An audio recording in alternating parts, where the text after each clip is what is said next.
Hello,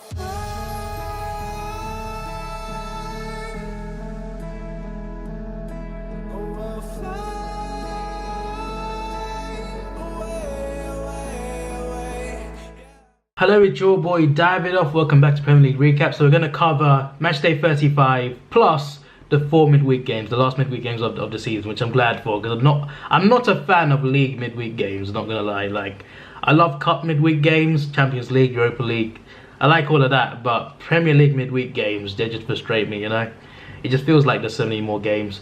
But I mean, I still love watching football, obviously, but Premier League midweek games, I'm not a big fan of them. But anyway, yeah, before we get onto that though, Matchday 35. The first game was Man City beating Tottenham 1-0. Man City, I think, can definitely win the title. I think Liverpool can as well though. What's crazy is Liverpool can get 97 points and still not win the league. That's ridiculous when you think about it. Imagine getting 97 points and not winning the league. But that could actually happen to Liverpool. That could actually happen. City, I think Liverpool win the last 4 games. But City, if they can beat United and Burnley, which they can, but if they could drop points, you never know. If they can beat United and Burnley away this week, then I think they'll win the league. I think they should win the rest of their games. If they can get through United and Burnley with 6 points, I think they'll go and win the league. But the thing is, I have a feeling that they could drop points, even to United. United just lost 4-0, obviously. We'll get to that. But I think they can actually drop points there. I think honestly they can. So we'll see. If they do drop points to Man City, I think that's advantage Liverpool. To be fair, they got Newcastle away in the middle of the Barcelona first and second leg. Newcastle away is not an easy fixture. But I still have a feeling that Liverpool win the last 3 games, sorry. I think they'll win. I think they'll beat Huddersfield, Newcastle and Wolves. I think Liverpool are winning their last 3 games. So I think it's all on City to stop them, really. So yeah, there's that. Huddersfield lost 2-1 to Watford. Not much to say really. Huddersfield already down, obviously, but Watford got a good win. That really helps them in the race for 7th. They obviously got on the back foot last week against losing to us, but they recovered well, and other teams dropped points around them, which we'll get to in a second. West Ham drew 2-2 with Leicester. That's the team dropping points there. Leicester, another team fighting for 7th. Leicester have got some tough games coming up. They got us next week, which I'm not confident about myself, but they have got us next week. Then I think they got Man City and Chelsea to play as well, so they might have a say in the title race and the top 4 race. They've got a big say in the top 4 race actually. But it's a 2-2 draw. West Ham did well to hold them there. Leicester, I don't see Leicester finishing 7th. I don't see them getting that 7th place just because their fixtures, it just doesn't look like they'll do it. I think being one of the other 3 teams, but we'll see. They're still in it. They're still just about in it. We'll look at the tables at the end. Not at the end, but after match day 30. There's some motorbike out there. After the match day 35, talking about it, we'll look at the title race, top 4, race for 7th, and relegation battle. Wolves drew 0-0 with Brighton. Not a good result for Wolves, considering they won 7th as well. But for Brighton, that could be a great draw. They are currently, I think, 3 points ahead of Cardiff. Cardiff need to win the next 2 games for sure. Let me just see who they've got. Cardiff fixtures, hang on. Fulham away. Fulham are playing well at the moment. They might be down, but they're playing well. They got a couple wins lately. And then Palace at home. Then United away. Cardiff are going to have to win the next 2 games, I think. Or it's done because their goal difference doesn't help them. So I think Cardiff need to win the next 2 games. So I think this puts Brighton in a good position, puts Cardiff under pressure. Brighton have got some tough fixtures too, though, that's the thing. And I don't see them winning many. There's one game I see Brighton winning, and that's Newcastle at home. And that might be enough. But if you look at their other games, I just don't see them winning the rest. So they might rely on Cardiff to drop points. If Cardiff drop points the next game or the game after, they're definitely down, I think. I think this point, though, is massive for Brighton, for sure. Fulham won 1-0 at Bournemouth. Not much to say on this one. Fulham already down, obviously. Obviously, when the pressure's off, you can play more freedom. And they're playing pretty well at the moment. And Bournemouth just won 5-0 last week. They've just lost at home to Fulham. They're just mid-table, really. They're not doesn't really affect them much, in my opinion. So, Yeah, Newcastle beat Southampton 3-1. Good win for them. Southampton actually could still go down, but based on their fixtures, I think they'll be fine. I think Southampton will be fine. I am convinced that they're not going down. They're only 5 points off Cardiff, but they're not going down. I don't see Southampton going down. I don't see it. But they did lose that game, which is a bit of a setback. Newcastle won though. A couple of weeks ago I said they could get relegated, but not anymore. They got the last 2 weeks. Last 2 weeks they got 2 good wins, and now they're completely out of it, which is great for them. Liverpool beat Cardiff 2-0. Obviously I said about the tie race already, but about the game, Cardiff obviously. I did not expect them to win this game. Like no one did. I'm pretty sure. Maybe Cardiff fans had hope, but Liverpool were always going to win that game for sure. So the thing to talk about in this game was the penalty incident. So Salah won the penalty. Now people saying it's a dive, people saying it's not a dive. Regardless of how he goes down, I think it's a foul. It's a penalty. He was being manhandled. What are you gonna do? Like as a ref, if you see that, you're gonna give it. He's manhandling him. It's not like he's not touching him. He's manhandling him, and the ref's not doing anything. The moment he goes down is when the ref is like, and that's the thing. Like I'm not justifying diving, but when players don't go down and they get fouled, most of the time in the box they just don't get the foul, and that's really frustrating to see. I know you can't just give everything. There's a lot of shirt pulling. There's a bit of tripping up.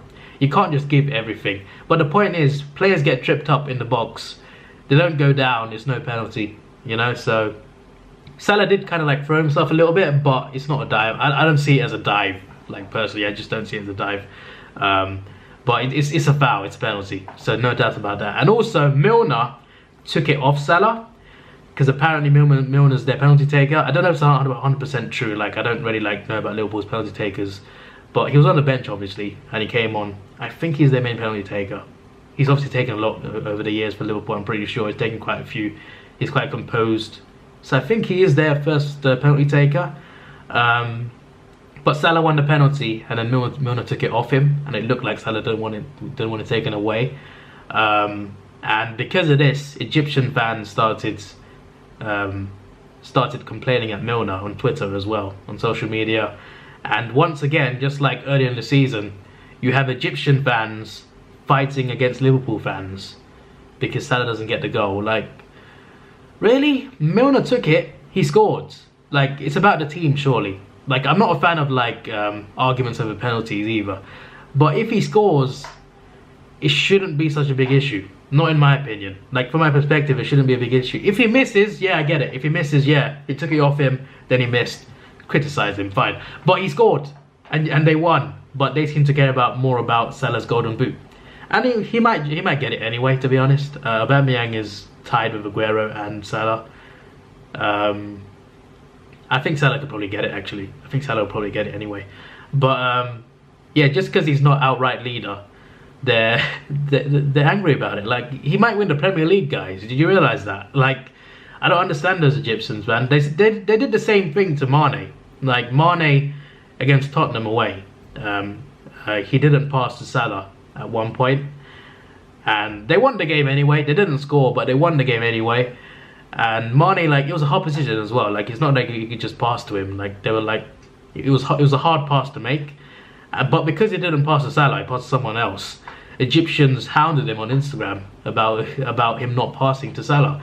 And then Egyptian fans start arguing with Liverpool fans. And it's so weird. Like, I get if you want to support a player, but surely it's more about the team winning. And they won that game as well. That's the weirdest thing. Like, they're not even losing the games they're complaining about. But, yeah, whatever. He's very protected, I think, by those Egyptians. Like, I remember Vincent Kompany in the Man City Liverpool game, he tackled Salah. It was a bad foul. It was a bad foul. And then he got abused on Twitter as well. they don't hold back, do they? They don't hold back. Everton beat Man United 4-0, which was massive. Like, I didn't laugh though. Like, I wanted to laugh, but I thought, you know what? We've got a game coming up. Let's concentrate on the game today. Then we can laugh at them when we win. And we didn't win, we lost. Now, I got a vlog on that game. If you don't know my full thoughts, then go check out the vlog on my Arsenal v Crystal Palace vlog. But our 3-2 loss was unacceptable. Fair play to Palace. I think they deserved what they got, to be honest. There wasn't any like controversy or anything like that. They won. they beat us. But we were so bad defensively. Like, it was so frustrating. All 3 goals. Like, seriously, the first goal, free kick comes in, Benteke headers it in, right? Jenkinson couldn't hold the line to play him offside. So that was Jenkinson's fault for like dropping back to it. He was poor that first half. That was the first time this season I think I've seen him like really poor. Like in previous games he actually like properly tried and he was actually doing okay for what he was. He was doing okay. But that game on Sunday he was atrocious. Absolutely atrocious. I like the guy, to be fair. I respect him because he's an Arsenal fan. He's living the dream. He even has his own plaque. Like outside you have fan plaques to like pay tributes to stuff and put your name or whatever. And he has one. He has one for his granddad, which is great, which is fine. He's an Arsenal fan. He's one of us, but he doesn't excuse his performance. He was so poor, and rightfully so. He got subbed off in the first half, at half time I think. But yeah, that first goal was partly his fault. The second goal, that was the most unacceptable one. What was Mustafi doing? Like seriously, what was he doing? Like he was making a lot of errors in that game, but that mistake, they had a free kick in their own half, no real danger. But they kick it forward, Benteke heads it on, and Mustafi, I don't know what Mustafi's trying to do. He's trying to dance, he's trying to do, I don't know, he's trying to do something. He's trying to do the Macarena. And then Zaha just goes around him, gets a free shot at goal and scores. Like, what is that defending? Like, genuinely, what is that defending? Like, I don't understand. And then the third goal, it was a well-worked set piece from them, but again, who was marking him? Was it MacArthur? Or was it someone else? I don't know, but who was marking him? Like literally, they had 2 free headers to divert it in the goal. They had the space. 2 men in the box had the space to head it. Like the first guy headed it, second guy headed it in the goal. Like they had all the time in the world to do it as well. And I don't know what our players were doing, to be honest. I don't know what was going on with our squad, how we were trying to defend that set piece. But set pieces in that game, we just couldn't defend them, and that's where we lost the game. Also going forward, we were frustrating. Sideways passes, backwards passes, constantly. I'm just like, we're 1-0 down in the first half. Why is there no urgency? There was no forward passes. We weren't creating enough chances. We weren't doing anything. And it's not going to work when you play flipping Mavropanos, who is not ready yet, Jenkinson at wing back, Mustafi, Guendouzi, El Neni midfield partnership. That does not help anyone. Like literally, you do not do... Like, you can play one of them, maybe, but a Guendouzi El Neni partnership it cannot happen. It cannot happen. That's not something that we should do. We played against Everton, we lost. We played against this game, we lost. Played Mustafi in both games, we lost both of those games. Thankfully, Socrates is back after suspension for Wolves away, so that should help. But it's so frustrating, like, hopefully Xhaka's, like, back, because he's been a doubt and he's been injured. Hopefully he is back for the game because we need him. I used to not like him. Like last season I was annoyed at him because he was playing really badly for most of the season. But this season he's really improved and he's been consistent for us. I think he's been solid in our midfield. Torreira has been pretty good as well. He dropped a little bit but he's been pretty good recently. Ramsey got injured just when he found form as well. So it's so unlucky with him. Which is a big blow for us. It's the end of the season. He's out for at least a few weeks. He could miss the whole season really. Maybe we'll be back if we make the Europa League final. But still, even with our midfield troubles, Torreira was available. And he might have been tired, but he was available. I'd rather play a tired Torreira than Guendouzi and Oneni in a pivot. It just doesn't work. Our only good players were Leno and our 3 forward players. Like Lacazette, Ozil, they played well. Aubameyang was a goal threat, he scored as well. But yeah, apart from the 3 forward players and Leno in goal, everyone else was just simply not good enough. So I'm disappointed. This is meant to be about Man United v Everton, and I forgot to talk about that. But Everton got a massive win over United. I don't know what United were doing, to be honest. They look like they can't be asked. They couldn't be asked for like the second and third goals. Look at their third goal. Like look at the replays and stuff. Pay attention to the defenders. Pay attention to the United players, like in the box and around the box. Pay attention to them. Look at what they're doing. They're literally they're walking away casually as the ball goes in behind them. Like it was ridiculous to look at. But I'm glad they lost. But I couldn't laugh because we messed it up. Like it was a massive missed opportunity. And but Chelsea drew with Burnley, so that is a big lifeline. But I still don't think we'll make top 4. I still don't believe it. Like only 1 point has changed, which is the crazy thing. Tottenham lost as well. the thing is, Tottenham have got winnable games from now. Tottenham will win the rest of their games, I think. I think for sure Spurs are winning the rest of their games. But they lost. United lost 4-0. Chelsea drew 1-1 a day later. We had a chance to be third. We had a chance to be third and we blew it. And now we've got even tougher games coming up in midweek and weekend. Midweek, Wolves away. Weekend, Leicester away. Both of these teams are fighting to get into 7th. They're only a point behind, both of them, I think. So, what's going to happen? What's going to... Like, I honestly, like, if we can't beat Palace at home, no disrespect to Palace, okay? They're not terrible. But if we're going to lose to Palace at home, how can we expect to beat Wolves away and Leicester away in the same week? How can we expect it? And you see, my hopes are just not there anymore. So if we do actually win both of those games, I'll be like, okay, we can make it. Because if we win our last four games, if we win all of them, then we make the top 4. But it's easier said than done. And 2 of them really tough. Leicester away, Wolves away. Then Brighton at home. Brighton might be still playing relegation by then, so who knows. And then Burnley away, who you never know. They got a draw at Chelsea at Stamford Bridge. They could definitely get something against us. So we've got all the work to do. And we've got Europa League as well to worry about too. Hopefully we get to the final as well. We've got a double chance in the Champions League. That'd be great. Again, the players will be tired. We've been playing midweek weekend constantly since the start of April until the end of the season. Last league game really is constantly weekend, midweek. Since the Everton game, it's been weekend, midweek, constantly, and it will keep going to the end of the season. But that's the thing. It's the end of the season. Like, you can put one final push. Like, put our strongest players out. Like, you could rotate Aubameyang and Lacazette. You can rotate those two, but don't get to the point where it's Guendouzi, El Neni playing in the same team at the same time. It shouldn't work. It shouldn't work. Like, they're not ready. They shouldn't be starting. El Neni is not good enough to start. But he can be good with a better midfielder next to him, like maybe Torreira or Xhaka, but not with Guendouzi. Guendouzi, we put too much responsibility on him. He's not that good. Like, seriously, like he's not bad. He's not bad. He's got potential. He's got passion. He does dive a bit, which I hope he changes. But he's not that good. Like, he shouldn't be starting so many games. Like, he shouldn't. I get that he's been given a chance, but we've been overplaying him way too much. Like, it's not proving to help us. So yeah, that's just frustrating. But the other results certainly help. But my hope is still lost. My hope is still lost for top 4. I just don't see it. So as it stands on Tuesday, before the games in hand begin, as I already said, the title race will be pretty close. Obviously, it's only 2 points, single game in hand against Man United at Old Trafford. That's going to be crazy.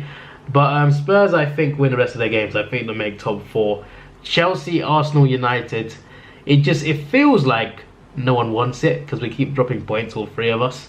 But it's in our hands. It's in our hands. It could be in United's hands potentially. If it's in United's hands as well. If they beat Chelsea as well, potentially they could make it. I don't know actually. If we make it, they won't anyway. But it's still in our hands. But I'm still not confident. But I really hope that Arsenal prove me wrong. I really, really hope so. The race for 7th then, only a point between them still, same like 2 weeks ago really. Watford have got Southampton at home I think today, and Wolves have got Arsenal, so and we got Leicester on the weekend as well, so we'll definitely have a say on this, on who finishes where probably. But I don't know who will make it at this point. Watford and Wolves still play each other as well, so that's another thing. At the moment I'm thinking maybe Watford make it actually. If Watford make it, it doesn't matter anyway because they got the FA Cup final. If they can win that, they can make it in anyway. Then this all might not matter. But I think maybe Watford will make it. We'll see. We'll see. It's looking interesting, but we'll see what happens by matchday 36. We'll get a clearer view on what will happen. And finally, relegation battle. Southampton could still go down, but I think they're safe. I think they are safe. Brighton, though, just 3 points ahead. Just 3 points ahead. They got a game in hand against Tottenham away, which they won't get anything out of. But it should be interesting.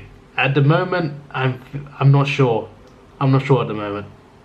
Last week I said Brighton are going to go down, but I'm not sure right now, to be honest. I think Cardiff could still go down for sure. They need to beat Fulham for sure. But we'll see what happens. Yeah, On to the midweek games. Alright, so Tuesday, Watford drew 1-1 with Southampton. Southampton, Shane Long scored his fastest ever Premier League goal, 7.69 seconds. That is extremely fast. And they almost got a great win. But late on, Watford equalised. But I think that point might be crucial. I think with that point, it might be safe because they're 6 points above Cardiff now.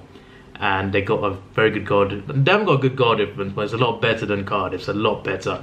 So, and considering Cardiff still got to go to Old Trafford as well, I think they've done enough Southampton. I think for sure they'll be safe.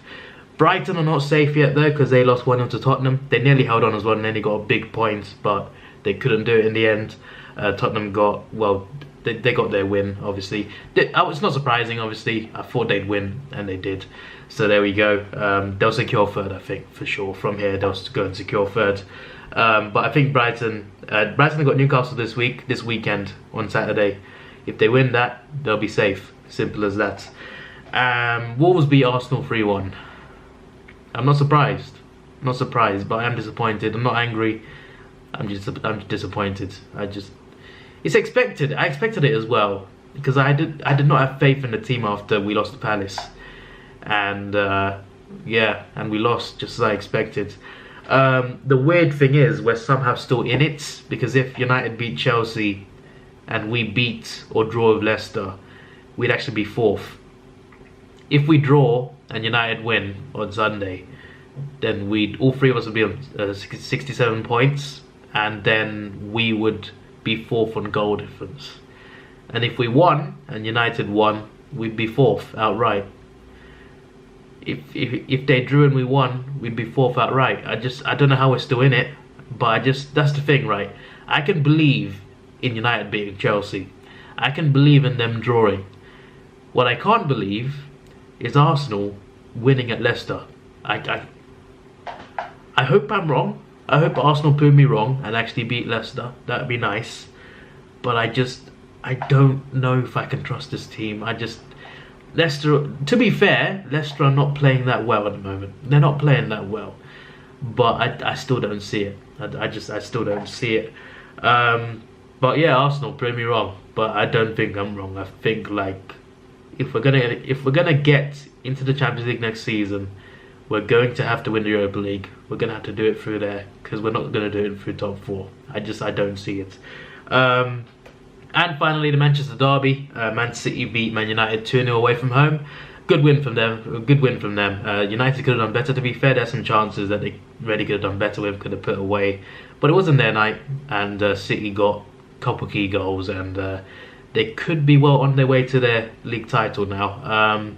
It's crazy that Liverpool could get 97 points and still not win it. But I think Burnley could still take points off City. But I think if City win at Burnley, then they win the league. So there we go. Liverpool, I think, will win the last 3 games though. So yeah, it should be interesting though. It's not over yet. It's not over till it's over. You never know what happens. You never know. So we'll see. But everyone's played 35 games now. 3 games to go. Starting this weekend, obviously. City obviously in the ascendancy, but it's not over yet. It's only a point after all. But we'll see. Maybe Burnley can do something. But I do think from this point City will go and win it. But we'll see. We'll see. Tottenham, I think, will secure third. So Chelsea, Arsenal, United. Arsenal got Leicester away on Sunday, and Chelsea got United at Old Trafford. That's going to be huge on Sunday. And by Sunday we'll know. I think by Sunday we'll probably know who makes top 4. A race for 7th then. Wolves are just ahead now after beating us, unfortunately. Wolves are a good team. I like them, to be fair. They got 4 wins and 4 draws in the league against the top 6, which is a really good record. And they also knocked 2 out the cup as well. So yeah, good achievement from them. And they're currently 7th. And this weekend is Watford Be Wolves. So that could well be the decider. And in the relegation battle, as I mentioned earlier, Southampton, I think have got enough points, but you never know. But I just don't see them going down from here. Cardiff would have to win all 3 games, and Southampton just not planning to win. I just don't see that happening. But Brighton, they could still go down. But if they beat Newcastle this weekend, then I think they might be done and dusted. I think that might be it over. But you never know. Cardiff got to play Fulham next. They have to win that game, and they'll have to win the following week as well. But I don't see it at the moment. I see Cardiff going down, actually. I see Cardiff going down at the moment, but it's still in the balance so far. This was your boy Davidoff. Please like, share, subscribe. Thanks for watching. Have a good day and see ya.